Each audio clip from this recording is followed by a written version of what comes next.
ఒక సూక్తి ఉంది, ఏమిటంటే failures are the stepping stones of success. పరాజయాలే విజయాల నిచ్చెనకు మెట్లు అని. ఇది ఒక్కొక్కసారి మనం ఆలోచిస్తే ఇది సరిపోదు. అన్ని పరాజయాలే పొందుతూ ఉంటే ఏదో ఒక రోజున విజయం సాధిస్తాము అనేటువంటి నమ్మకం ఉన్నట్లుగా ఆ సూక్తి మనకు తేటతల్లం చేస్తుంది. అది కొంతవరకు మాత్రమే మనం పరిశీలనలో తీసుకోవాలి తప్ప పూర్తిగా తీసుకోకూడదు. కొన్ని చోట్ల పరాజయాలు పొందుతూ ఉన్నామంటే ఆ పరాజయాలు ఏ ఉద్దేశంలో పొందాము, ఎక్కడ ఏ కోణంలో మనం పరాజయం అయినాము అనే అంశాలు మనకు తెలుస్తూ ఉంటాయి. అంతే తప్ప అంతకు మించి అధికంగా మనం తెలుసుకోలేం. ఎక్కడైతే ఫెయిల్యూర్ అయినామో ఇకపైన ఆ స్థానంలో ఫెయిల్యూర్ కాకుండానే జాగ్రత్త పడగలమే తప్ప కొత్తది ఏదన్నా వస్తే మళ్ళా ఫెయిల్యూర్ అయ్యే అవకాశాలు ఉంటాయి. అంటే ఆ నానుడు తప్పని కాదు, దాని నుంచి పూర్తిగా పట్టుకొని లక్ష్య సాధన వెళ్ళకూడదు. కనుక ఈ 9 మెట్లు ఏవైతే ఉన్నాయో అందులో ఈ రోజు కార్యక్రమంలో మొదటి మెట్టుని గురించి మనం విశ్లేషించుకుందాం. First step. ఎప్పుడైనా కూడా ప్రతి వ్యక్తి ఒక కార్యక్రమాన్ని చేయాలంటే కొంత ఆలోచన అవసరం.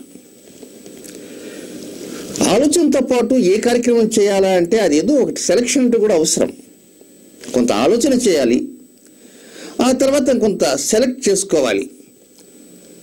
ఇక రెండు ఉన్న తర్వాత సెలెక్ట్ చేసుకునేటువంటి ఆ ప్రాజెక్ట్ కావచ్చు, లేక ఆలోచన ఏదైతే ఉంటుందో అది కావచ్చు, ఆ స్కీమ్ కావచ్చు, దాంట్లో అడ్వాంటేజెస్ ఏమిటి, డిసడ్వాంటేజెస్ ఏమిటి అనేటువంటి దిశలో కూడా కొంతమంది చూస్తుంటారు. అలాగా వెళ్ళినప్పుడు మనలో ఉండేటువంటి స్థాయి, మనలో ఉండేటువంటి శక్తి, మనలో ఉండేటువంటి ఆర్థిక స్థితి సరిపోతుందా లేదా అని కూడా కొంతమంది ఆలోచిస్తుంటారు. వీటన్నిటికంటే ముఖ్యంగా మనకు కావాల్సింది మొదటి మెట్టులో 5 లక్షణాలు.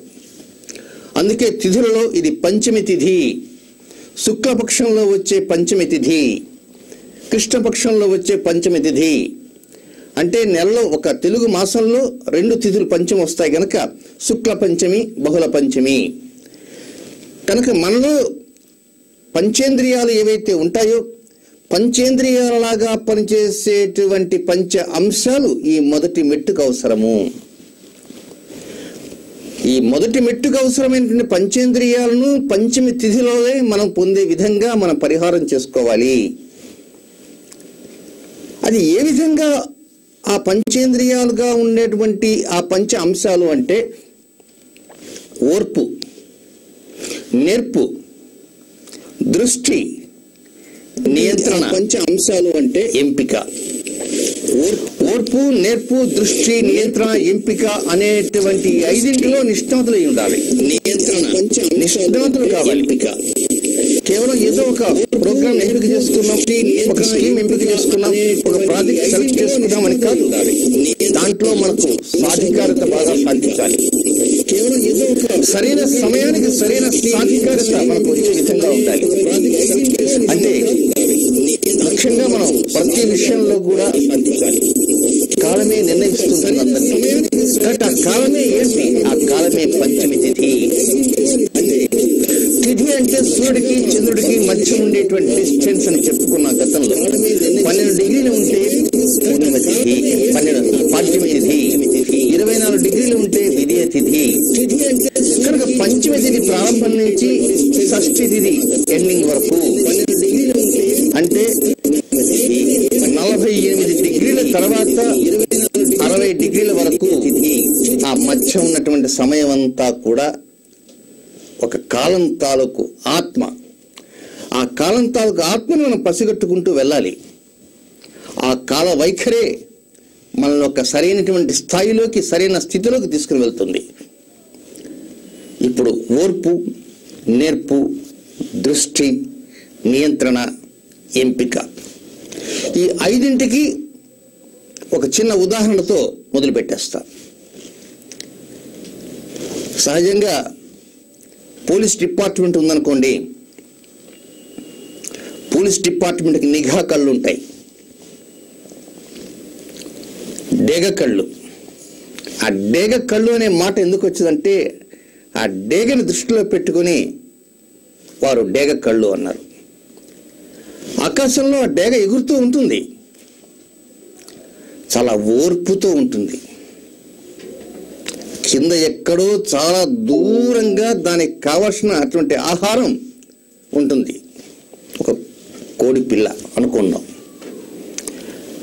ఆ కోడి పిల్ల కోసం అది చాలా వరకు తనకున్నటువంటి సమయాన్ని నియంత్రించుకుంటూ వస్తుంటుంది. ఓర్పుగా, మహా నేర్పుగా దృష్టిని కిందకి సారిస్తుంది. దాని ఎంపిక ఏమిటి అంటే కింద ఉన్నటువంటి కోడిపిల్ల, దాని పక్కనే యజమాని ఉంటాడు. యజమాని కళ్ళు కప్పి ఆ కోడి పిల్లని తీసుకుపోవాలి ఆ డేగ. అందుకోసం అది అక్కడ చక్కర్లు కొడుతుంటుంది. చాలా నిశ్శబ్దంగా కొడుతుంటుంది, తెలియని విధంగానే కొడుతుంటుంది. కానీ మరి కాసేపట్లో తాను బలైపోతానని కింద కోడిపిల్ల గ్రహించదు. దాని లక్ష్య సాధన అంతా కూడా ఇక్కడే ఉంటుంది, దాని దృష్టి అంతా ఇక్కడే ఉంటుంది. తను ఏ సమయంలో కిందకి వెళ్ళాలి అనేటువంటిది ఒక నియంత్రించేటువంటి శక్తి కూడా ఆ డేగకు ఉంటుంది. ఆ డేగ కళ్ళతో ఆ దృష్టిని చూస్తూ ఉంటుంది. అందుకే డేగ కళ్ళు అన్నారు. ఎంపిక చేసుకుంది, సరైనటువంటి దృష్టితో ఉంది, ఒక నియంత్రణలో ఉంది, ఓర్పుగా నేర్పుగా చక్కర్లు కొడుతున్నది. చూసారా, ఈ 5 అంశాలు దాని నుంచి మనం నేర్చుకోవాలి. మొదటి మెట్టు అలా చక్కర్లు కొడుతూ కొడుతూ ఉంటుంది. ఆల్ ఆఫ్ ఎ సడన్ కాళ్ళతో తనుకుని వెళ్ళిపోతుంది. ఊహించలేం, ఊహించే లోపల అంతా జరగరానంతా జరిగిపోతుంది. ఆ విధంగా ఉండాలి. మరి ఓర్పు, నేర్పు, దృష్టి, నియంత్రణ, ఎంపిక అనేటువంటి వాటిలో నిష్ణాతులు కావాలి అంటే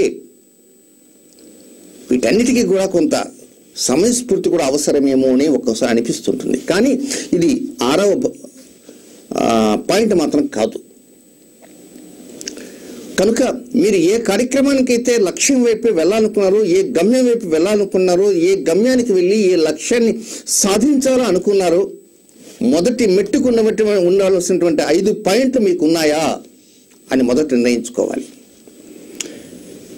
ఈ 5 పాయింట్లు కనుక ఉన్నప్పుడు మాత్రమే మనం ముందుకు వెళ్ళటానికి అవకాశాలు ఉంటాయి. ఎక్కడా తొందరపడకూడదు. తొందరపడితే ఒక్కొక్కసారి పరిష్కారం కావలసినటువంటిది కూడా పరిష్కారం కాకుండా ఆగిపోతుంది. ఒక వ్యక్తి ఒక పని అప్పచెప్పినప్పుడు త్వరగా చేయి, త్వరగా చేయి, త్వరగా చేయని అతను ఒత్తిడి చేస్తూ ఉన్నాం అనుకో, 2 గంటల్లో అయ్యే పని 20 రోజులు కూడా కాదు. అక్కడ నిదానమే ప్రధానం. కొన్ని సూక్తుల్ని మనం జాగ్రత్తగా పరిశీలిస్తూ వెళ్ళాలి. తొందరపాటు తనంతో ముందుకు వెళ్ళకూడదు. ఒక్కొక్కసారి వెళుతూ ఉన్నాం, సమయాన్నంతా కూడా పరిశీలిస్తూ ఉన్నాం. ఇప్పుడు కొంత దూరం వెళ్ళిన తర్వాత మనం ఆలోచనలకు వెళ్తాం. ఇకపైన ముందుకు వెళ్ళకూడదు అనుకున్నప్పుడు వెనక్కి జాగ్రత్తగా మనల్ని మనం నియంత్రించుకుంటూ వెనక్కి రావాల్సినటువంటి అవసరం ఉంటుంది. లేదా ఈ పనిని ఇంకొక 4 రోజుల తర్వాతనో, 40 రోజుల తర్వాతనో, లేక మరొక 2 మాసాల తర్వాతనో మనం ప్రయత్నం చేయాలి. మన లక్ష్య సాధన వైపు వెళ్ళాలంటే ఇది సూటబుల్ టైం కాదు. ఈ నెల ఆగి, మరొక మాసం ఆగి, ఈ లోపు అన్ని రకాల ఆనుపాలను చూసుకుంటూ డేగ ఏ విధంగా నిశ్శబ్దంగా ఉంటుందో అదే విధంగా మనం కూడా మౌనం పాటిస్తూ మనం చేయాలనుకున్నది ఎవరికి చెప్పకుండా చాలా జాగ్రత్తగా, ఓర్పుతో, నేర్పుతో, దూరదృష్టితో సరైన దశని ఎంచుకుంటూ సమయాన్ని నియంత్రించుకుంటూ ముందుకు వెళ్ళటానికే ప్రయత్నం చేయాలి.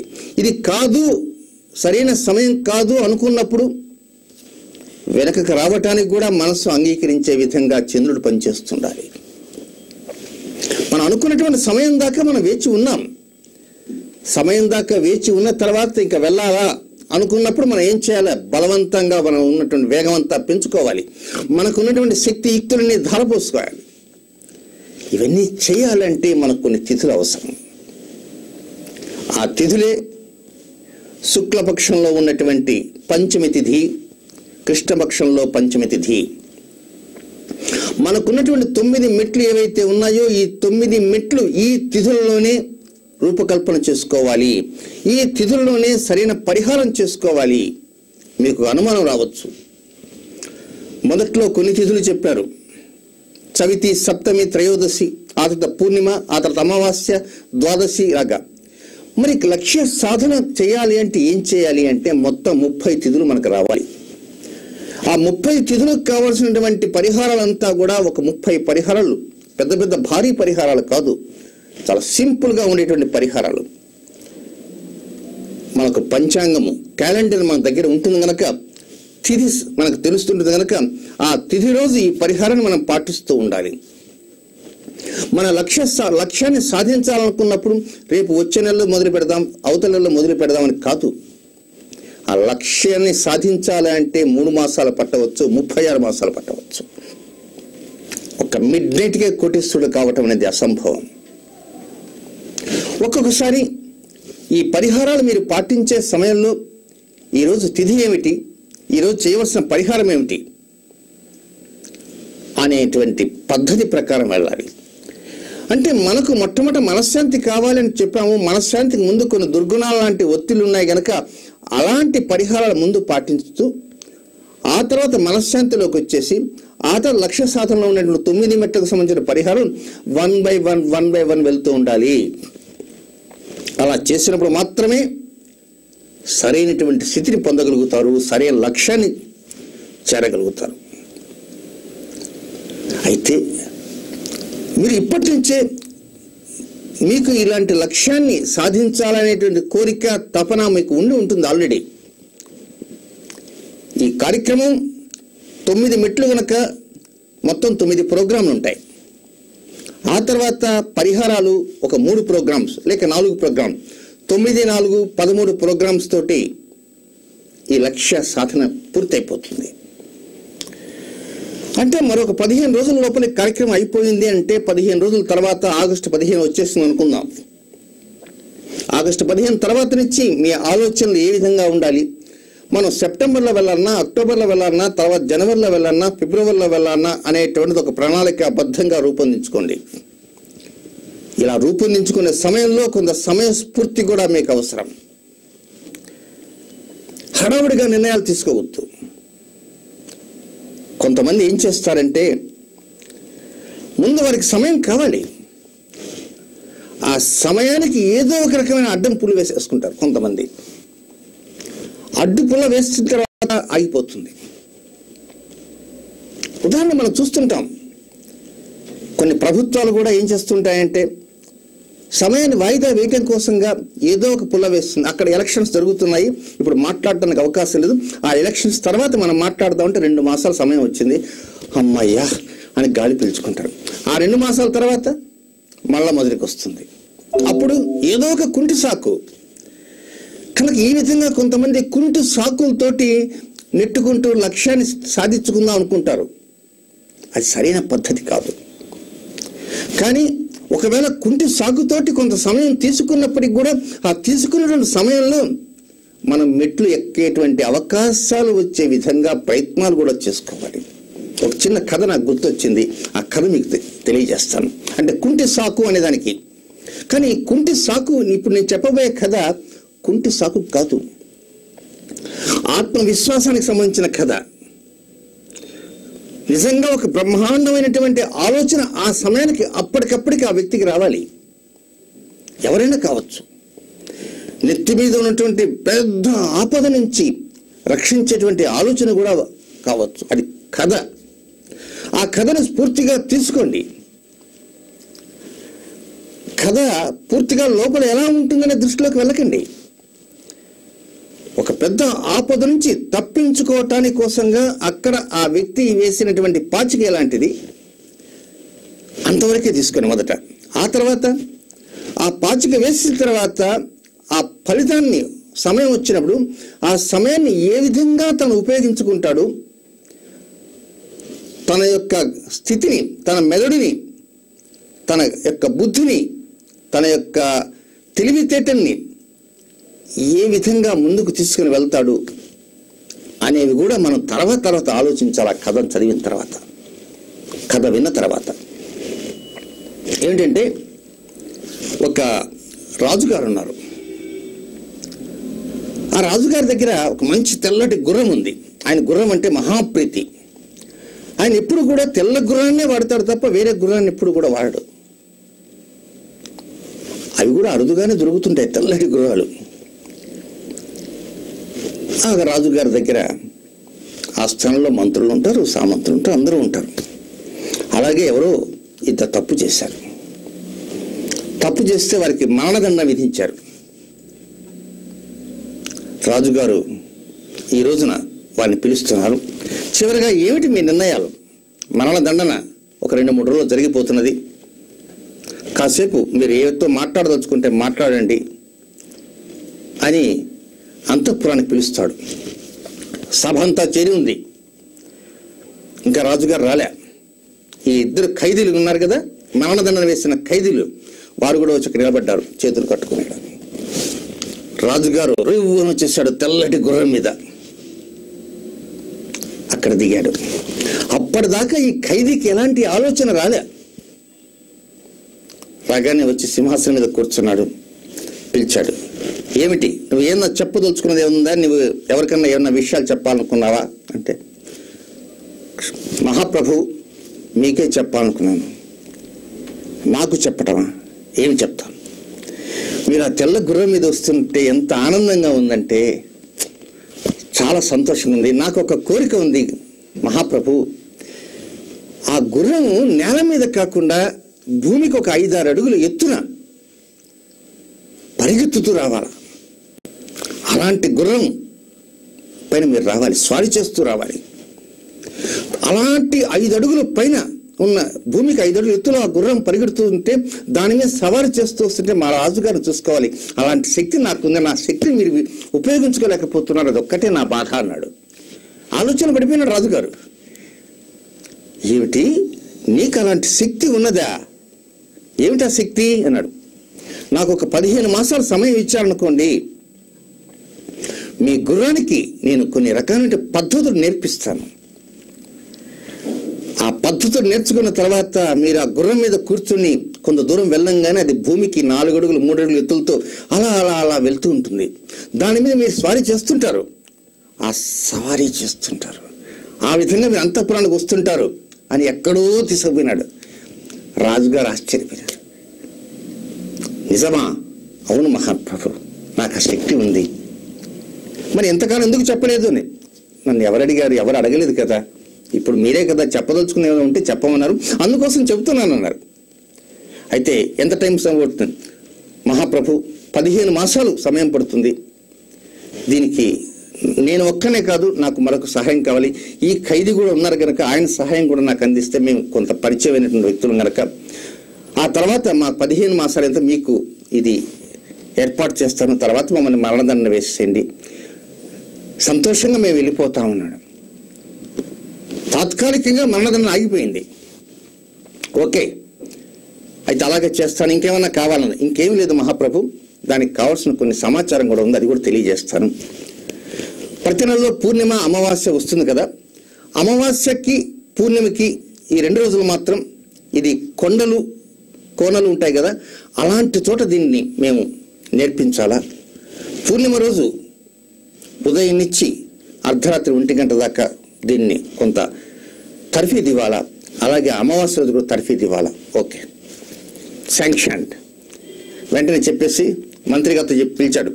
మంత్రివర్య, వీరికి మరణదండన ఉంది కదా, ఒక 15 మాసాలు వాయిదా వేసేద్దాం. వీరికి కావాల్సిన ఏర్పాటును చేయండి. వెంటనే మన గుర్రాన్ని ప్రతిరోజు వీరికి ఒక 3-4 గంటల పాటు వీరి హ్యాండ్ ఓవర్లో పెట్టండి.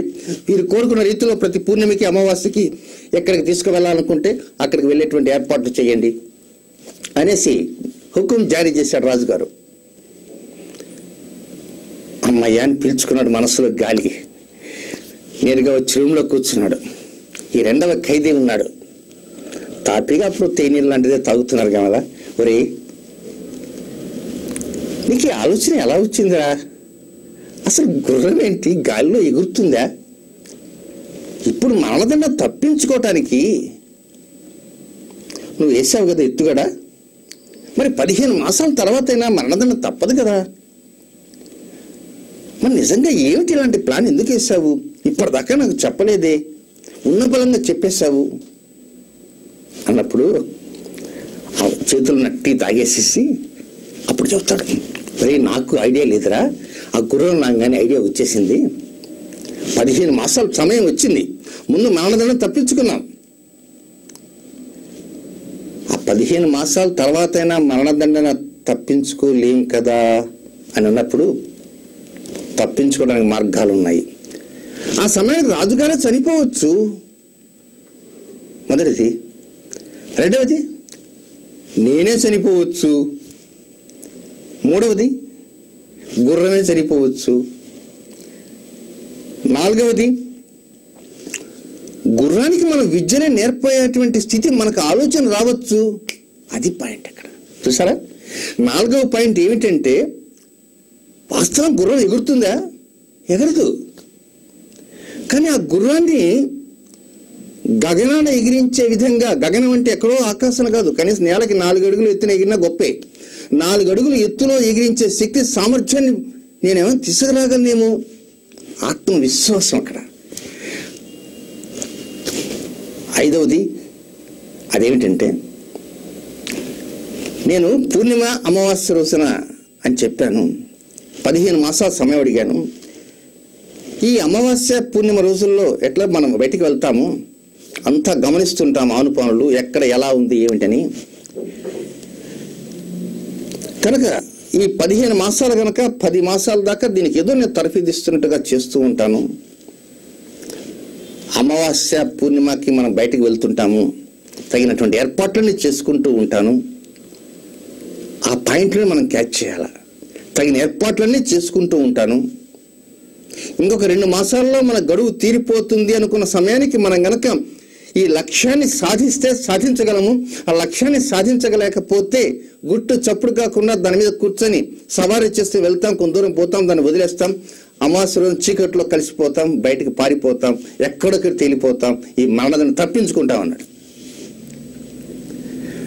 అంటే ఇక్కడ మనం ఆలోచించాల్సిందంటే సబ్జెక్ట్ ఎంపిక చేసుకున్నాడు.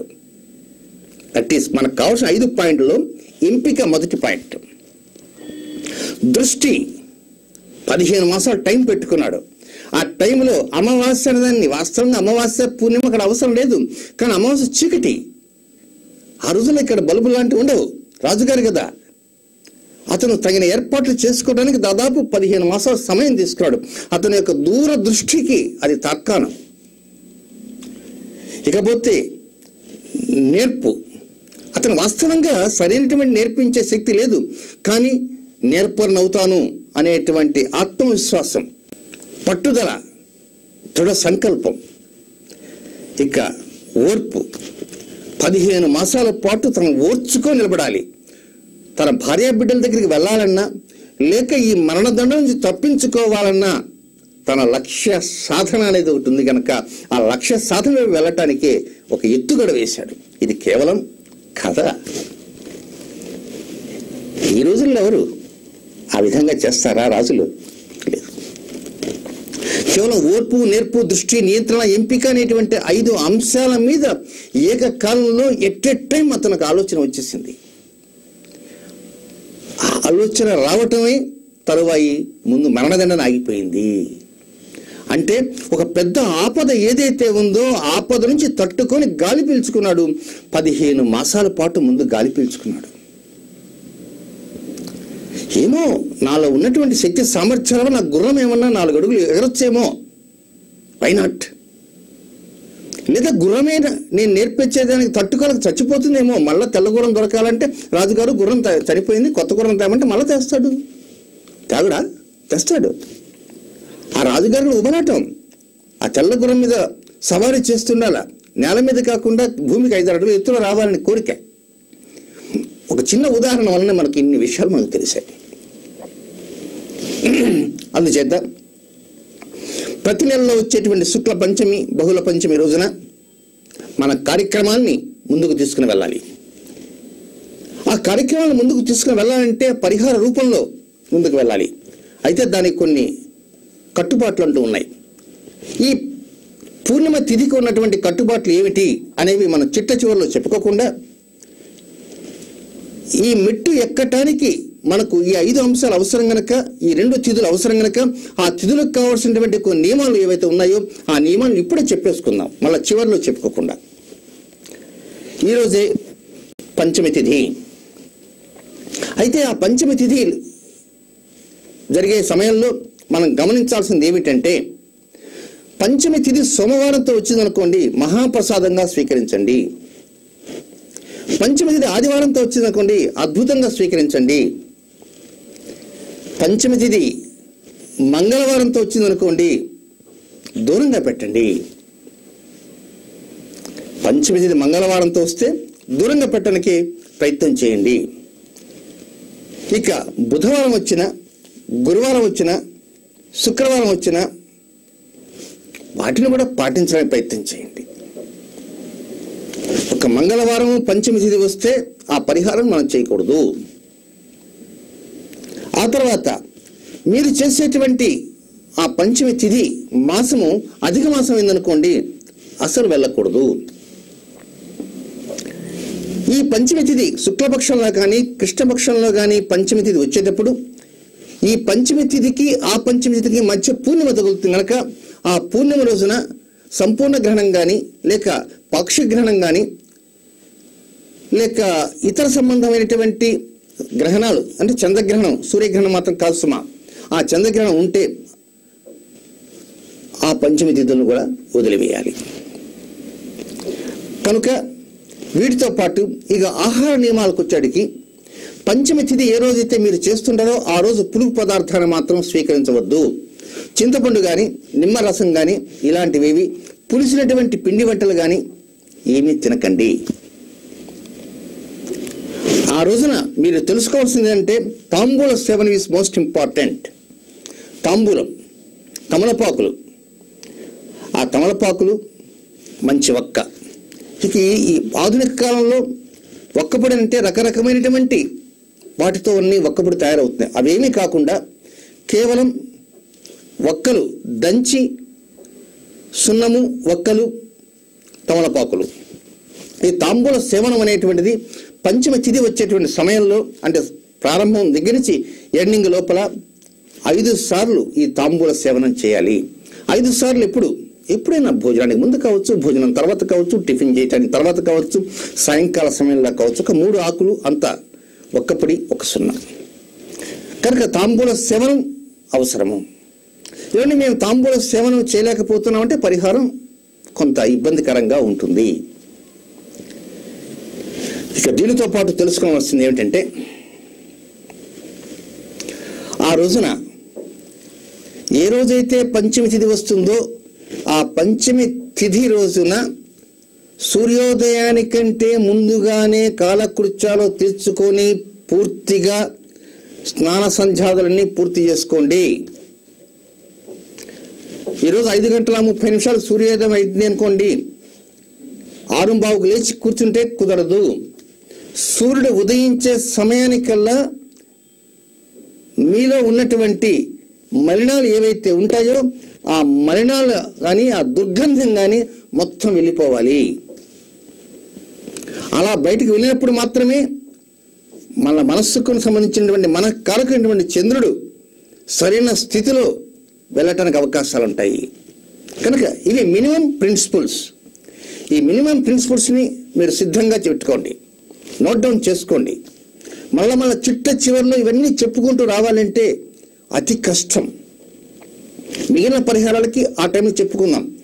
కానీ ఈ లక్ష్య సాధన అనేటువంటి మెట్లు ఎక్కే సమయంలో 9 మెట్లలో మొదటి మెట్టుకు సంబంధించినటువంటి 5 అంశాలు ఓర్పు, నేర్పు, దృష్టి, నియంత్రణ, ఎంపిక అనేటువంటి అవసరము. కాబట్టి నియంత్రణ అంటే ఏమిటి? కాల నియంత్రణ. ఇది సరైన సమయం, ఇది సరైన సమయం కాదు అని చెప్పుకోవటం, మనకు నియంత్రించుకోవటం. ఒక్కోసారి మనలో ఏవో ఆవేశాలు వస్తుంటాయి, ఆలోచనలు వస్తుంటాయి, వాటిని కంట్రోల్ చేసుకుంటూ ఉండాలి. ఇవి దృష్టి, ఎటువైపు దృష్టి పెట్టాలా, ఎంత కాలం తర్వాత చేయాలి అనేటువంటి దృష్టి, ఎంపిక, selection of the project, selection of the particular project, వీటి మీద కొంత అవగాహన కూడా ఉంచుకుంటూ ఈ పరిహారాలు ఏవైతే ఉన్నాయో ఆ పరిహారాలన్నీ కూడా మీరు సిద్ధంగా నోట్ డౌన్ చేసుకుంటూ ఉండండి.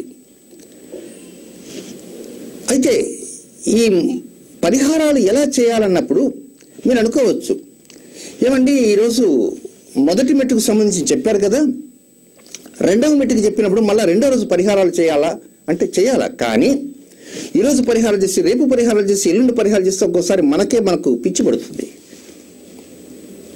కనుక దీనికి ఒక మెథాడికల్గా ఒక టైం బౌండ్ ఉంటుంది. ఒక 4 మాసాలు తీసుకుందాం.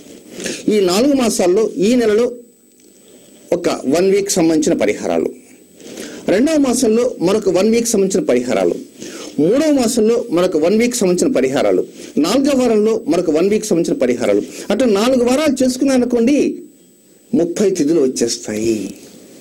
మీ ఇతర పనులకు ఎక్కడ ఆటంకాలు జరగకుండా ఉంటాయి. కనుక ఏ తిథులు ముందు తీసుకోవాలి, ఏ తిథులు తర్వాత తీసుకోవాలి అనేటువంటివి నేను చాలా క్లియర్గా తేటతెల్లించేస్తాను. ఒక టైం టేబుల్ లాగా ముందు ఈ పరిహారం వెళ్ళండి, తర్వాత ఆ పరిహారంకి వెళ్ళండి, తర్వాత అవతల పరిహారంకి వెళ్ళండి. ఈ విధంగా పరిహారాలు చేస్తూ ఉంటే మీలో ఉన్నటువంటి చంద్రుడు వెంటనే మేల్కొంటాడు. ఈరోజు చెప్పిన 2 ఉదాహరణలు చెప్పాను. డేగ ఉదాహరణ ఒకటి, మరణదండం తప్పించుకోవడానికి ఖైదీ వేసినటువంటి మాస్టర్ ప్లాన్. ఈ 2 ఉదాహరణలు ఇప్పటికి లైవ్లో వినేవాళ్ళు ఉంటుంటారు. ఆ 2 ఉదాహరణలు విన్న తర్వాతనే వాళ్ళు ఏదో ఒక తెలియనటువంటి ఒక అనుభవం కావచ్చు, లేక ఒక శక్తి కావచ్చు, లేక ఒక లెసన్ కావచ్చు, ఏదో చెబుతుంటుంది. ఆలోచన పడతారు. గుర్రం ఎగురుతుందా లేదా అనే విషయం దట్ సెకండరీ. అతని ఆలోచనలు చెప్పి అతను తన స్నేహితుడు అడిగినప్పుడు, సాటి ఖైదీ అడిగినప్పుడు, ఒరే నీకు పిచ్చా భ్రమ, నువ్వు కేవలం ఈ విధంగా ఎందుకు చేశావంటే, ప్రస్తుతం నాకు స్వేచ్ఛ వచ్చింది, కొంతకాలం సమయం వచ్చింది, ఈ సమయంలో నేను ఏదైనా సాధిస్తాననేటువంటి నమ్మకం నాకు కలిగింది. చూసారా, అదొక లెసన్. ఖైదీలు కూడా కొంతకాలం పాటు ఆ కారాగారవాసం చేసినప్పుడు వాళ్ళలో కొన్ని క్రొత్త ఆలోచనలు రావటము, లోపల నిగూఢంగా గూడు కట్టుకునే దుర్గుణాలు ఏవైతే ఉన్నాయో అలాంటి దుర్గుణాలన్నీ పోయి కొత్త సుగుణాలు ఏర్పడటము, ఇలాంటివి వస్తుంటాయి. కానీ ఇక్కడ ఇది దుర్గుణమా సుగుణమా అని కూడా ఆలోచించాలి. నేను నా మిత్రుడితోటి చర్చించే సమయంలో దీని మీద మేము 2-3 రోజులు చర్చించుకున్నాం, నా మిత్రుడు నేను. అక్కడ ఖైదీ వేసినటువంటి ప్లాన్ అది నిజంగా దుర్గుణమా సుగుణమా? దుర్గుణం అనుకుంటే దుర్గుణం అనుకోవచ్చు, సుగుణం అంటే సుగుణం అనుకోవటం కాదు.